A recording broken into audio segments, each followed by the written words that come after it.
Yes, yes, yes, yes. Blessings, blessings, blessings, my sports to the bone people.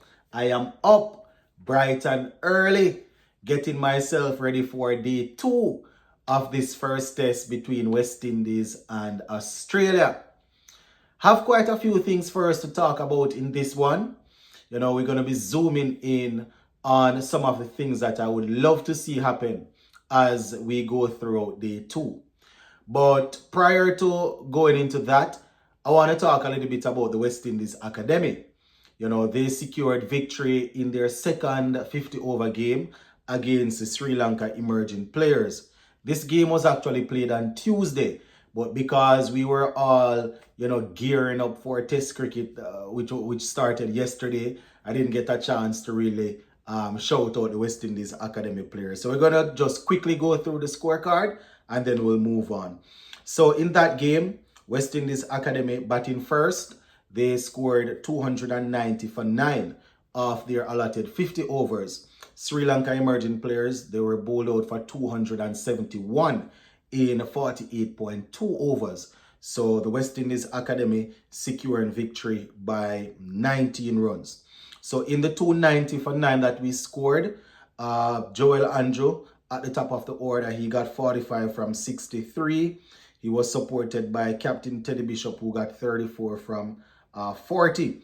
We also saw Carlin Bowen Tuckett getting 50 from 57.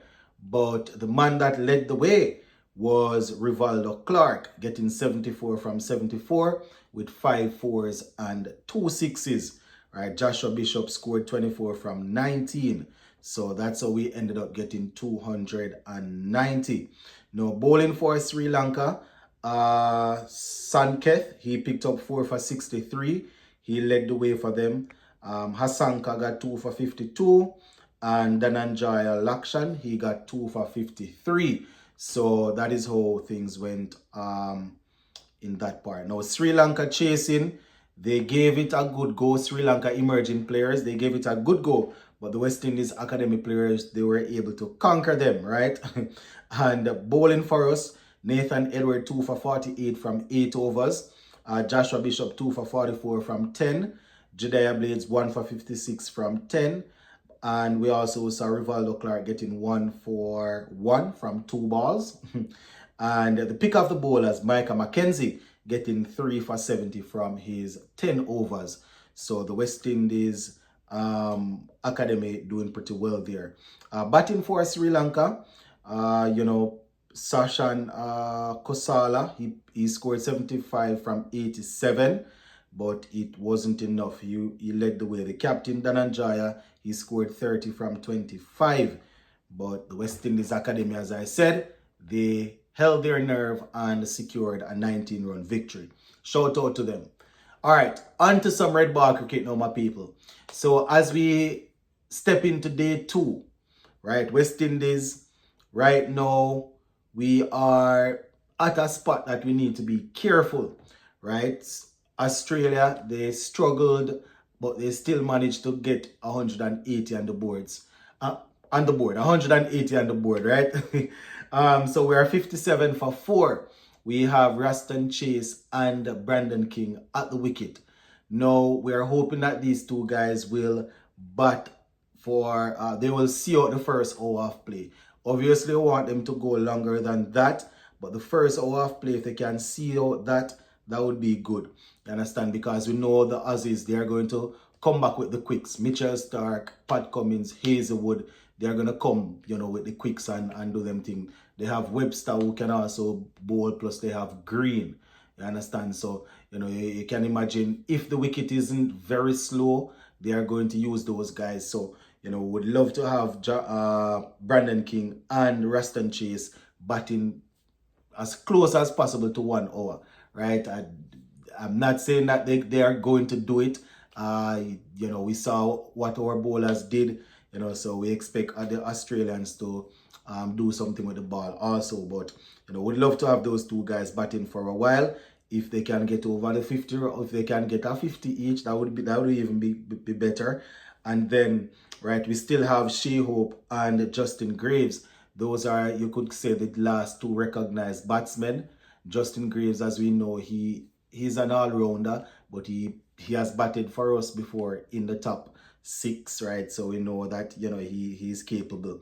So, you know, we hope those two guys resume and we'll do a little thing. And then we have Shea Hope and Justin Graves and the others, Alzari and Shamar, and, you know, will come in and chip in. But, you know, the aim is for these two guys to take us up to at least 100 before we lose any wicket, right? Before we lose any more wickets. So if we're 57 now, so if we can have, you know, Braston Chase and Brandon King kicking on for as long as possible, that would be good. But, you know, I am thinking if we can get at least 100 on the board before we lose our next wicket, you know, at least you can say that we put a good dent in the little 123 that we have remaining to get by, right? Australia, they have 6 wickets in hand. Obviously, they will be looking to get those as quickly as possible. They will be looking to get them before we, you know, get anywhere close or past their 180. But I am talking from our point of view or from our perspective, right? We want our guys to, you know, to just stay out there and bat. Obviously, Brandon King, he's going to score once he's there. And we know Raston Chase, he has the ability to rotate the strike. So I'm hoping that they will feed off each other and know that, you know, if you don't get a boundary or a couple boundaries for 2, 3, 4 overs, you don't need to go searching and running down the place because it's test cricket. Obviously, you want them to be proactive. You want them to look to score. But if it's not there, you understand, you just respect the good ball, play all the balls and based on merit, right? So from 57, we want these two guys to bring it up to at least 100 before we lose a wicket, and then we can take it from there.